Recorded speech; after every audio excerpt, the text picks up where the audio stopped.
Welcome to Spirit School. I'm your mentor, Danielle Sarank, also known as the Squamish Medium. In this podcast, I share honestly all I have learned about the mediumship and spiritual development journey. My intention is to normalize these conversations, to make way for a more confident, clear, and connected wave of lightworkers, serving the world of spirit with an open and joyful soul. Welcome again to Spirit School.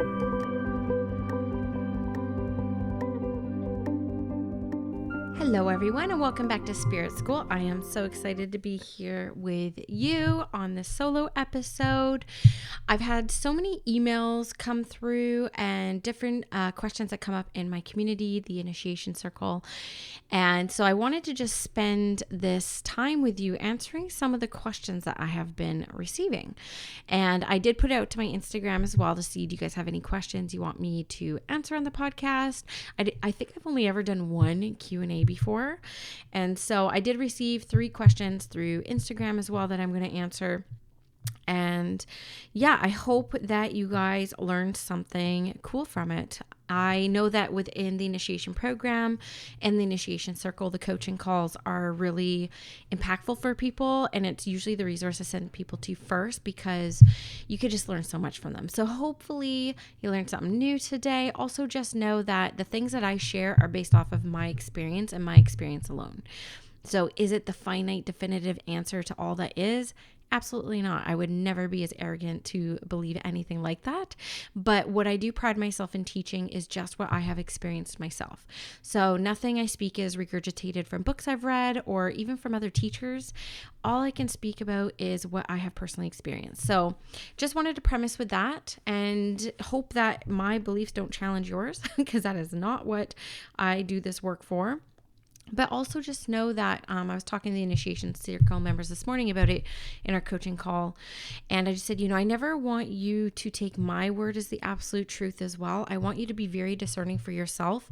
Your truth might feel very different from my truth. And my truths change and evolve as I change and evolve. So the more spirits that I connect with, the more mediumship I do, the more meditation I do, the more enlightened I get. And so therefore my beliefs and my experiences shift and evolve as I shift and evolve. And the very much the same is going to be for you. So just be open, be flexible, have an open heart, open mind, open to receive maybe something new that you haven't heard before. So the first question I received on Instagram, I'm just going to start there, was, do you perform a specific ritual or prep before a mediumship reading? So the answer to this is, it's different for me every time, depending on how I feel. Now, the first few years of, development and performing readings for the public, I probably did have a lot more structure. I remember times when I would meditate half an hour before, and then I would just walk around my house and try to stay out of my head for the half an hours before. I remember tuning in before and writing down any initial impressions I received as a way to kind of warm up. And I remember meditating all the way up until the time that the sitter arrived in my space. I used to only do in-person readings. Now I only do online readings. So I think that everything I've ever done to prepare for my sessions has worked for me when I've done it. So I don't think that there's a right answer for everybody out there, but I will happily tell you what I do now. And I sit in the power every single day for at least 30 minutes. And so I do this as a way to show the world of spirit that I'm completely dedicated to my craft. It's a way to show my spirit that I'm completely dedicated to it. And it makes me feel very devotional. And so even if I don't feel like sitting in the power, even if I don't feel like I have time, because I'm a busy mom of 2 kids, busy business and all that fun stuff, there's always time. Time is the least excuse we should have. Even if I'm sitting in the power for 5 and 10 minutes and I don't necessarily feel anything or my mind's wandering, I stay in that chair for 30 minutes a day. Now, this has been really powerful for me, and I feel like I need that discipline. So because I have that discipline, I don't necessarily do a whole lot to prepare to go into my readings. Often I will do a little bit of a visualization before to warm up my clairs. So I spend about 5 minutes. I'll sit in my chair. I have a reading chair that I do all my readings in. And I'll visualize. I'll take some deep breaths and center myself and come back to my core, come back to my center.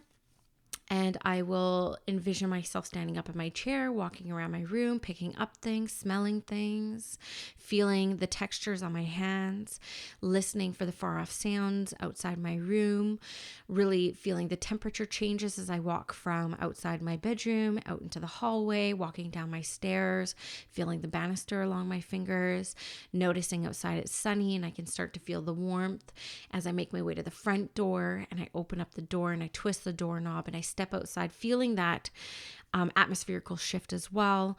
And I'll go take a walk around my block. And I know every house, I know every tree. I see the trees coming in bloom. I wave to a neighbor in the yard. I see the eagles flying overhead. I hear the wind against my ears. I feel the warmth on my skin. I feel the pavement beneath my feet.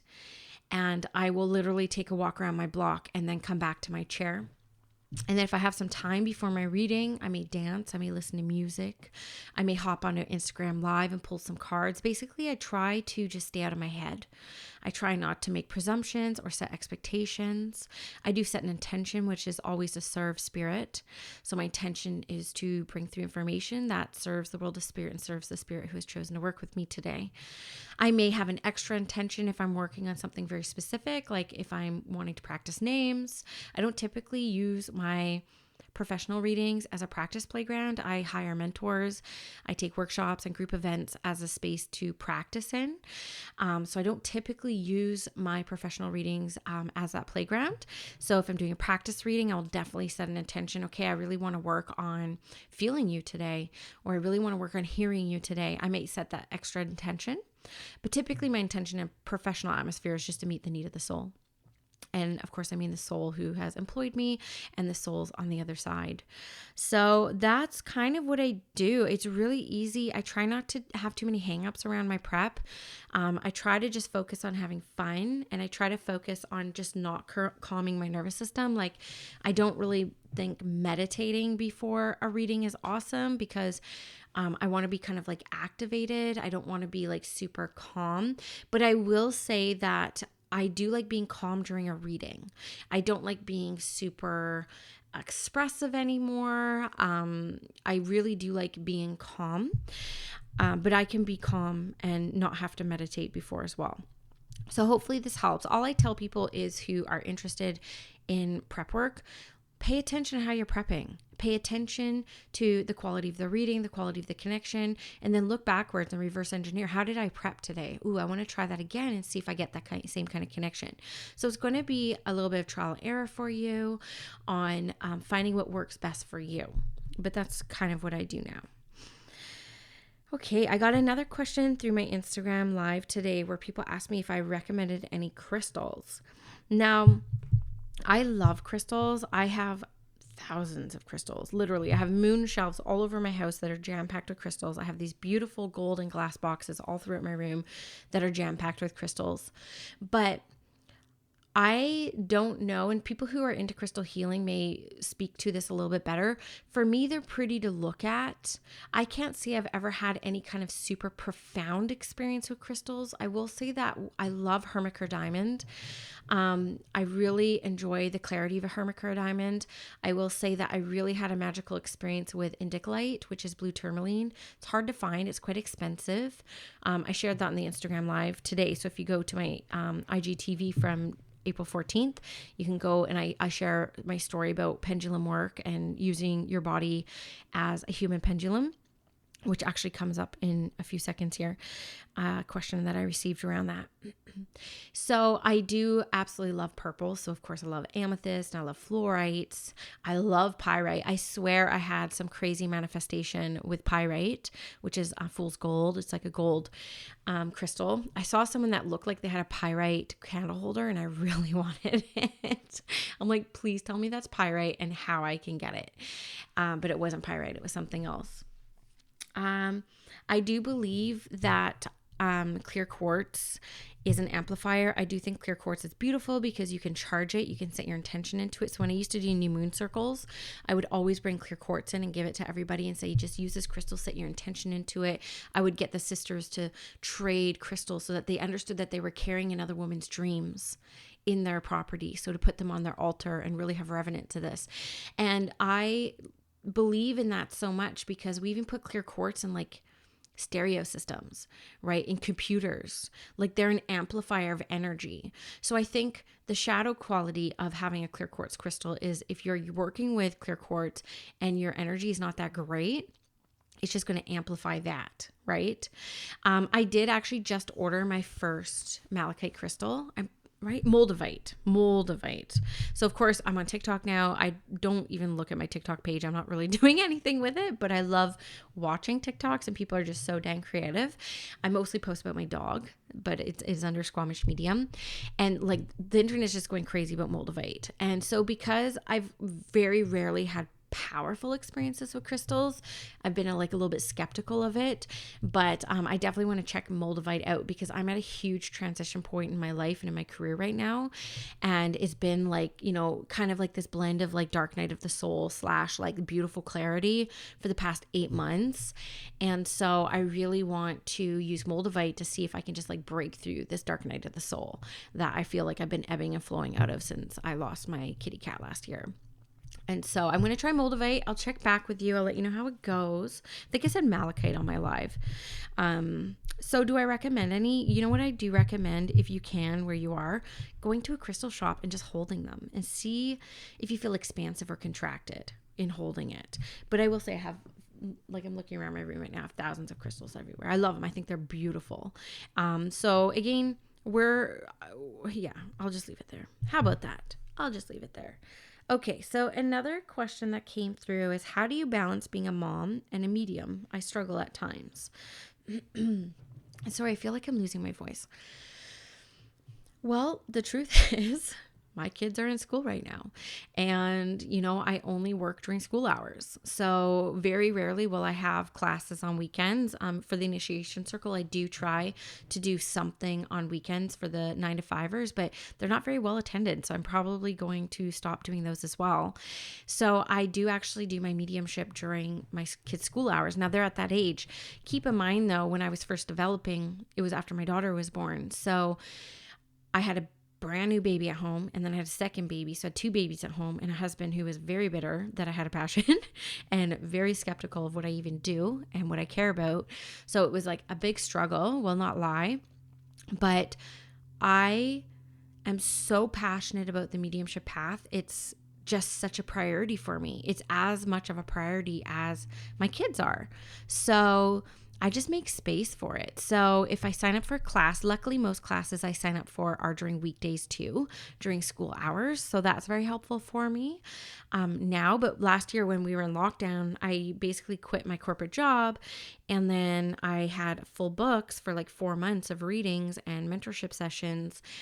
And we went into lockdown and I became a stay-at-home mom / school teacher / business owner, gave up my comfy corporate job, all my benefits, all my pension, the steady pay. Like it was so hard last year, guys, but so beautiful too, because my business blew up like I just couldn't even have imagined. And, you know, I didn't have to worry about money, but it was really hard having the kids all morning and then going into my readings and sessions. So I would do 2 readings and then a mentorship session, 2 readings and a mentorship session 3 days a week.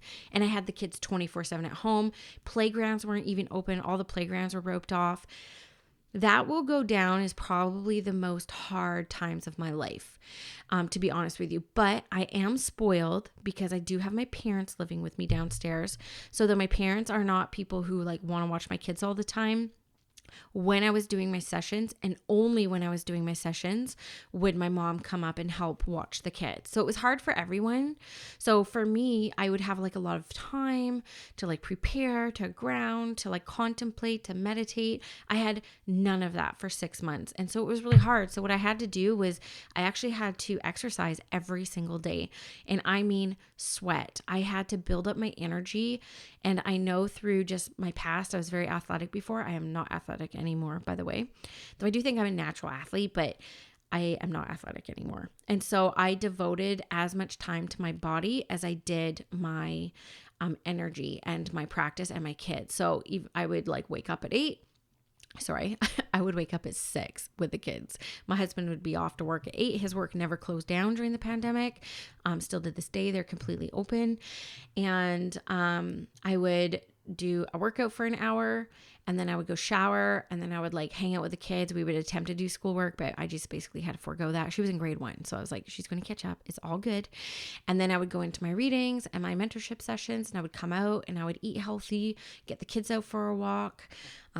We were very blessed during pandemic, considering we live in a rainforest with good weather, so we were able to go outside quite a bit. And so I actually had to work out to get enough energy to be able to do both. And then when the kids went back to school in September and care 5 days a week, oh my God, I did not take for granted the fact that I had 3 hours to myself before I went in to do readings.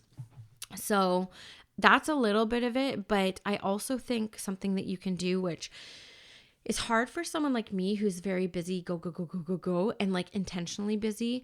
Though I'm not so much anymore. I've really changed in the past year. I'm a lot slower than I used to be. Practicing presence is very important, and setting expectations with your kids. So when I would come home and my son would want me to play Lego, I mean, I hate playing Lego. It's like not even enjoyable for me, but I would tell my son, I'd be like, okay, son, we're going to do this for 20 minutes and I'm going to be 100% with you. My phone's gone away. I'm not even having coffee. Like, I am with you for these 20 minutes, you and me doing this activity together. He would get 100% of me. And then I would have to go back to my emails and everything that I was creating in my business. And he was okay with that. So I would literally try to like balance that way, just being super present with him and then being super present in my work. And I had to do things in chunks of time. So if you're somebody who feels scattered and you're constantly thinking about the next thing and like what's next, you are not present at all. So practicing presence, being present with your kids, being present with your clients, being present in your business, like being really intentional about your space and time and how you're using it will definitely help. Okay. So the next question is, when you start to connect with spirit, a reliable indicator for you that you have like a switch. Okay. So I get this question as basically, how do you know you're connected when you start to connect with spirit? So sitting in the power is so important. If you're developing mediumship, you cannot skip this step. Okay. It is that important to your mediumship development. Now, there are mediums who've been doing it for 50 years and now they're like, I don't sit in the power anymore. They have built their power. They don't really have to. But when you're first starting out, and even like where I'm at, I'm like 8 years in now, I need to sit in the power very regularly because I need to feel what my energy feels like. I need to know my own energetic signature and imprint, like the back of my hand, which is like a lot. That's the most I can say right now. So I sit in the power to get to know my energy so that when I am going into a reading setting, I can actually feel my power. I can feel it very physically and I can feel it very energetically. So then I know I'm in my power. So therefore, when spirit starts to come near, I can feel that there's a foreign energy in my field. And I just start little by little giving what I have. Okay. I definitely feel a presence with me. I definitely feel like a male. They're, standing on my right. So this is very significant to mother's side of the family. And I literally just piece by piece start giving the energetic information that I'm receiving. So for me, like a switch, absolutely. When I'm sitting in the power and I sit down to read, my power is turned on. Spirit's like, okay, lights on. Danielle's ready to work. When I start to tell my client how I work, that's also a signifier to tell the world of spirit I am ready for them to come near. And I just start to work. I feel it. I literally feel it because I have devoted a big part of my practice to clairsentience, which is clear feeling.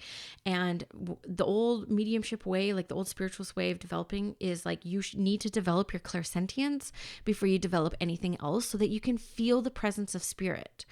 So that's really important for me. And that's how come I'm able to feel them. A lot of people go with clairvoyance first, but eventually with clairvoyance, you're going to have to associate it with a feeling as well, or it'll be harder to discern between what's coming through your imagination center or what's coming through from spirit. It's a little bit of a double-edged sword, Claire, where They both kind of act the same.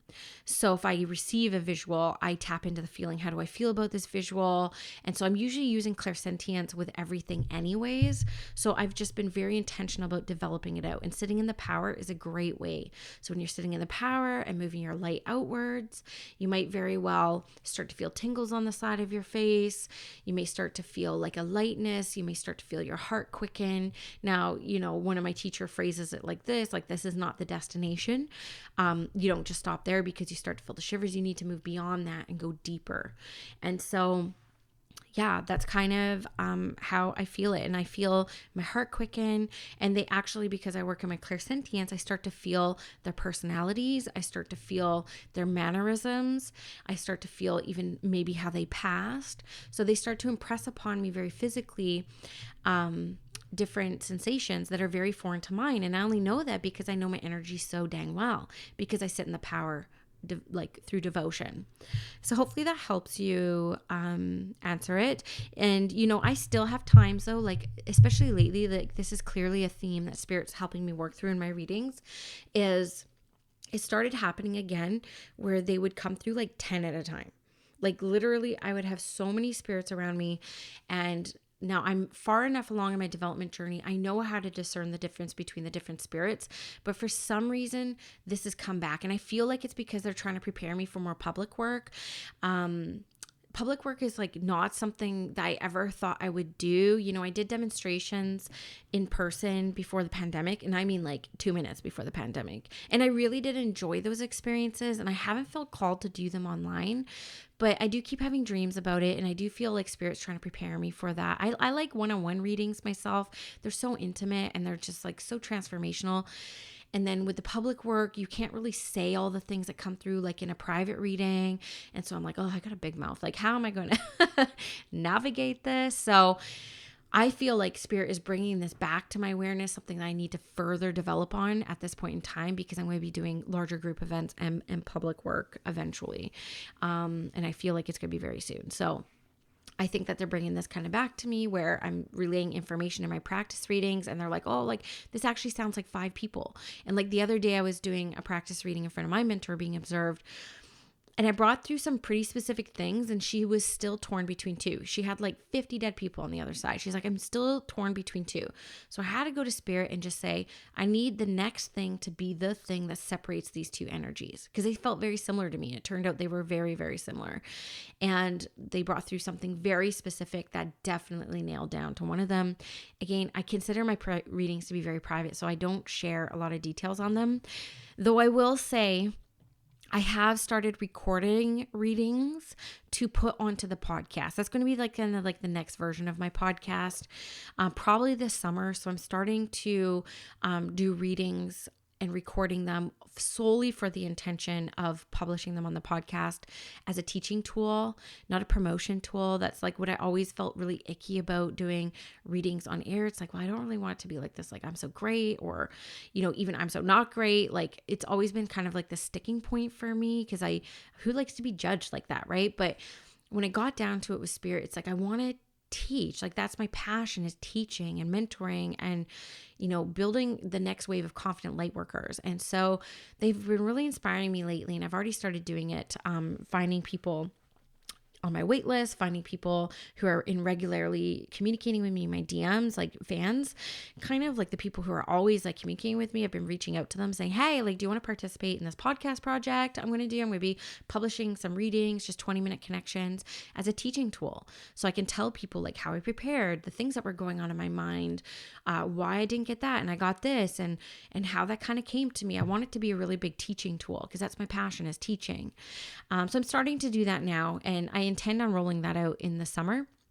So you guys will be able to kind of get to experience that reading with me, because my readings are full right now. Okay.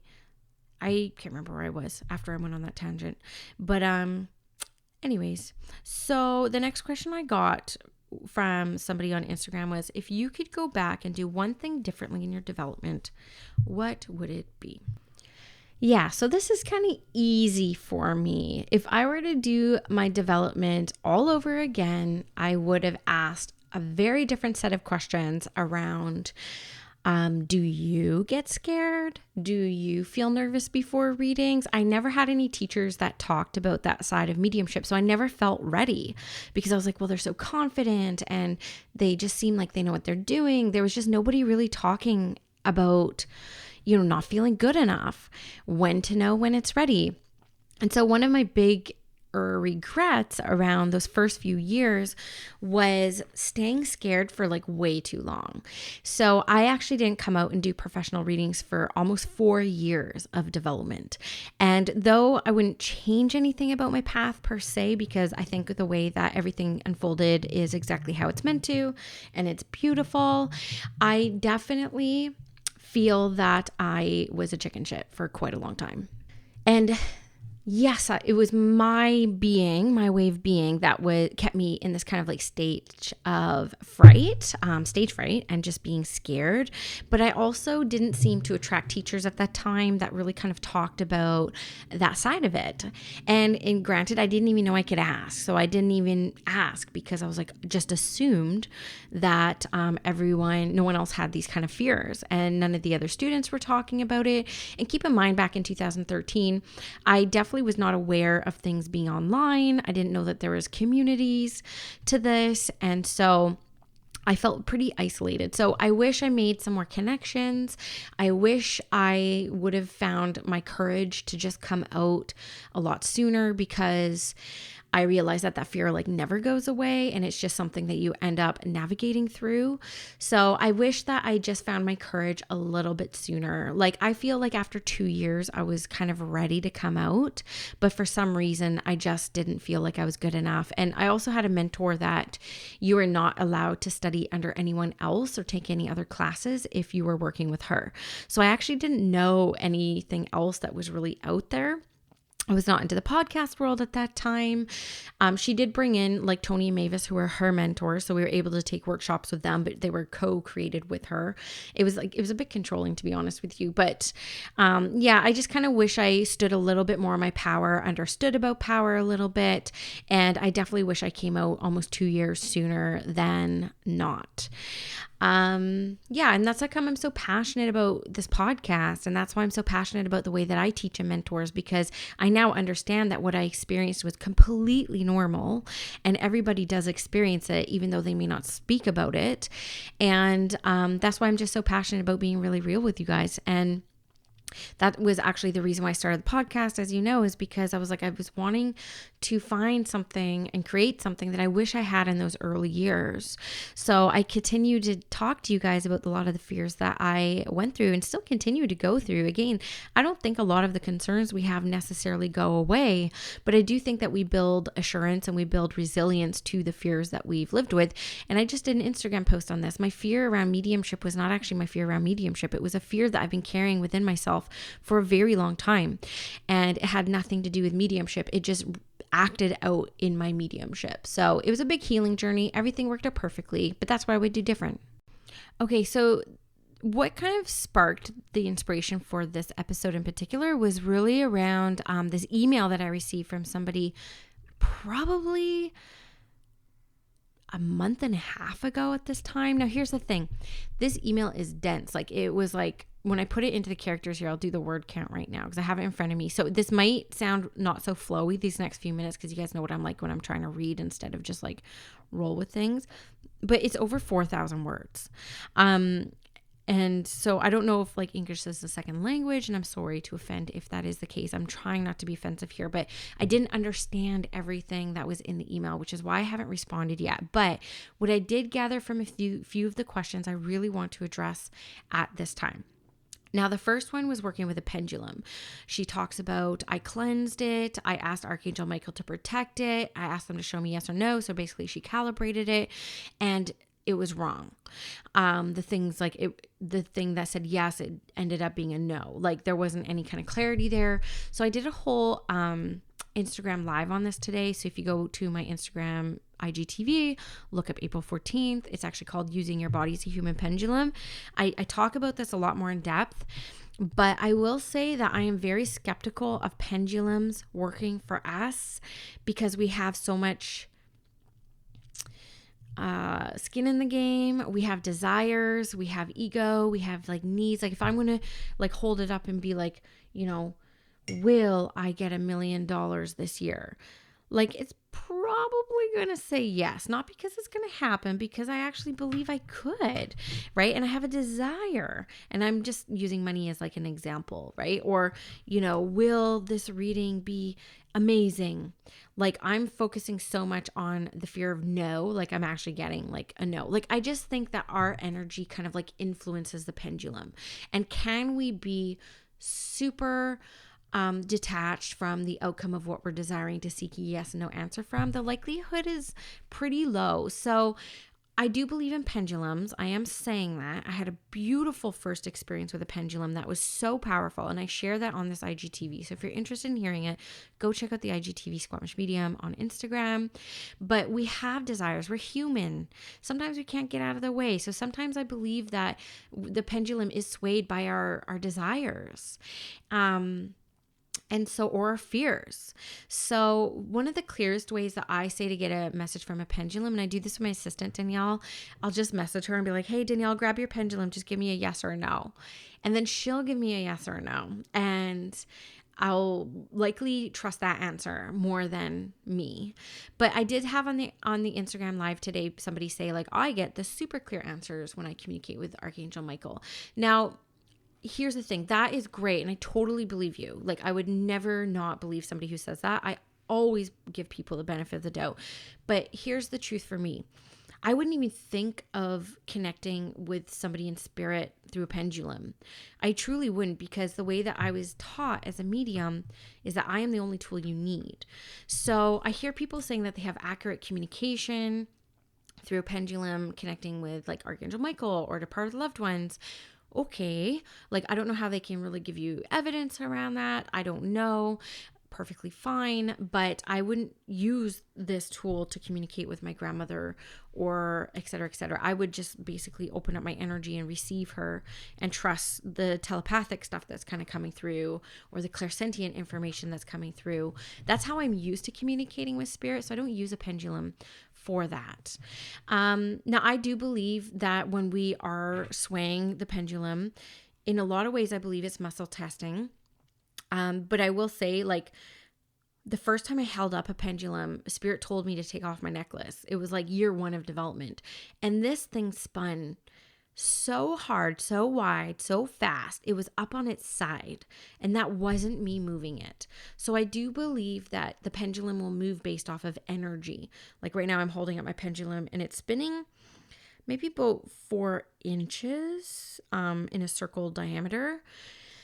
And so there's a lot of energy because I'm teaching right now. I'm mentoring. Spirit is communicating with me, through me, inspiring me, what to say, how to answer, what memories to recall. So there's a lot of energy around me when I'm doing these podcast episodes and when I'm teaching and mentoring. So of course it's going to spin. It's going to move. That much I believe when it comes to pendulum work. But I don't really use it a yes or no. The best way that I can identify a yes or no answer, so basically like what my higher self wants to say to me, is through my own body. Again, I develop as a clairsentient, so it makes sense that this would be my favorite tool. And I'll basically clear my energy through a breath. I'll just neutralize my nervous system through a breath. And because I meditate a lot and I sit in the power a lot, I'm able to do that very simply through the breath. And I'll say out loud what I'm testing. So maybe it's like, do I want to run the initiation in June? When I say that, my heart expands, my throat expands. All the blood rushes to my head with excitement. And then I'd take another breath, neutralize all my energy, and I say, I don't want to run the initiation in June. And everything contracts. Like I actually feel a bit sad. I shrink up a little bit. My heart actually feels a bit tight. And so I know that that's not a clear answer. That's a no. So I do want to run the initiation in June. That felt very expansive. So I use my heart center. I use my body. I use my internal wisdom as a way to get my yes or no answers. So hopefully that helps. A lot of people might fight on me on this, and that's okay. You guys got it. You guys got it. I've never taken a pendulum class. Let's just say that. Now, another question I just wanted to answer. There was like 6 questions within this email, so I'm not going to answer them all because, in truth, like I didn't get the gist of it. So if this is you who sent me the email, I can't even say the name because it's like strings of letters, and so I apologize. If you wanted to write back and rephrase some of the questions and have me answer them, I would be happy to answer them. Okay. So the other question that they sent me was along the lines of, I connect with my grandmother on the other side and I get answers to questions very clearly, but how do I see the difference between what's my mind and what's their message? Now, this can be tricky without a doubt. What I would say to discern, if the message is loving, forward moving, inspiring, I definitely feel like it comes from spirit. If it comes through doubting, like negative, doubting, not very positive, it's likely your mind and your ego kind of coming up and saying that. I don't think spirit really comes through with like negative information or traumatic information at all. I do think that they come through with loving and inspiring information. So that's one way to discern it. I will also say that when my grandmother comes through with messages for me, they're felt. My heart expands. I feel like crying. I feel like weeping. It's like their presence is so strong as they're telepathically giving me this message that it's a big experience. It's a big experience for me. So I'm easily able to tell, yes, that is them. I'm just so surrounded in love right now. I can feel it. I can absolutely feel it. So that's how I am able to discern between them. Okay, so hopefully that answers that. And the last question I wanted to answer, which I'm so excited about because I'm going to be redoing the Language of Spirit course. So I'm going to be launching that. So you can actually register right now for it. So the Language of Spirit I did last April. It was something that people asked me for. Like I had DMs of people saying, are you going to teach on the clairs? Are you going to teach on the clairs? And I was like, yes, I will create something. And I created the Language of Spirit. It was incredibly well attended. It was my first live class I did online. I had over 40 registrants. For me, that was massive. I was like, oh my God, I was so touched that all these people wanted to sign up for the Language of Spirit course where I talk about claircognizance, clairaudience, clairsentience, clairvoyance. I even talked about clairalliance and clairgustance, like the language of spirit, the language of our soul. And you can use this language in your day-to-day life, in your intuitive practices, in your mediumship. Like it's literally for everyone. And so I was really excited to teach it. And then I put it up on Spirit School and it sells like hotcakes. Like it sells all the time. My quiz does amazing. I have a quiz that leads into it. I still get opt-ins every day for the quiz. The course sells really well. But I also know so much more now. And I also wanted to include, thanks to this person who asked me this question about clairempathy and the difference between clairempathy and clairsentience. So I was like, this is so timely because I'm actually going to be teaching the Language of Spirit again live. I haven't done it live for a year. People love live. I'm going to be doing it every Saturday in May between 12 and 1:30 p.m. Pacific time, and lifetime access. And it's also this time going to come with a Facebook community, a pop-up Facebook community, so that you guys can like touch base on the homework, because there's homework every week for you to kind of like integrate and experience more of the different things that I teach. You guys will be able to practice with one another if you want. It's going to be really beefed up. So I'm really excited for that. So sign up if you're interested. Lifetime access. And I'm going to put it back up on Spirit School and probably not do it live again. I say that now, but who knows?